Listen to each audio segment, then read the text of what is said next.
La forêt au Cameroun, c'est près de la moitié de la surface du pays, 23 millions d'hectares. Le deuxième massif forestier d'Afrique après la RDC.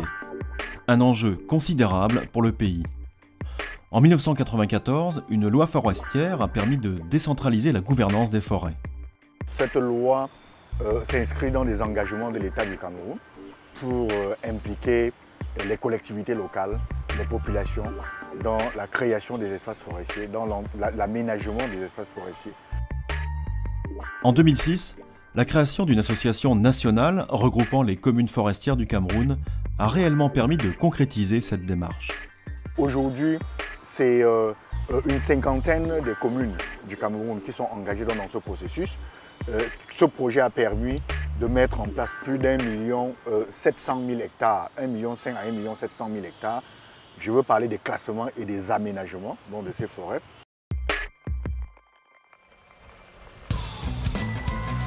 Et parmi ces communes, Nzeng, située à une soixantaine de kilomètres au sud de Yaoundé. Sa forêt communale a été classée en 2010. Plus de 20 000 hectares sont directement gérés par la mairie. Ça nous permet d'être partie prenante dans l'exploitation, dans l'organisation et la recherche des revenus au niveau local.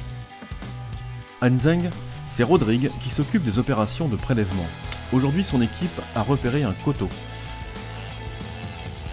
C'est un arbre très utilisé en menuiserie. Celui-ci fait 80 cm de diamètre.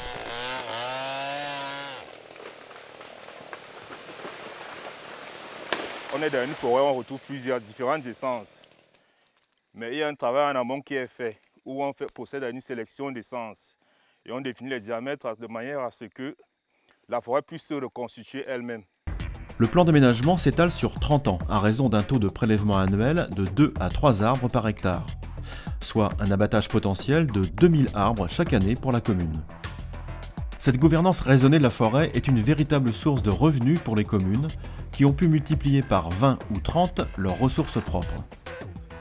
En ces 11 ans de gestion, je peux affirmer que nous avons un bilan positif. Nous avons contribué à la réalisation de plusieurs projets. Par exemple, les constructions de routes, les points d'eau, des écoles. La gouvernance décentralisée concerne aussi le développement des communautés proches de la forêt administrée localement. Ainsi, les revenus issus de l'exploitation forestière ont permis de créer une école à Mindassi pour une centaine d'élèves. À Mebengazomo, un forage a permis d'implanter un puits utilisé par plus de 300 habitants. C'est un système de quote-part qui permet à chaque communauté de mener à terme ses activités de développement. Je peux affirmer que les populations elles gagnent. Et c'est les produits de ces ventes-là qui nous permettent donc de réaliser les projets. Et ces projets partent de la base, c'est-à-dire des communautés environnantes.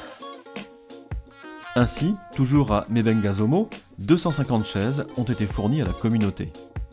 C'était un besoin identifié pour nos populations, c'est parce qu'il fallait cela pour tenir nos cérémonies. Dès que ces chaises sont arrivées, ça a motivé les gens à créer un comité de développement du village qui n'existait pas, ça n'existait pas.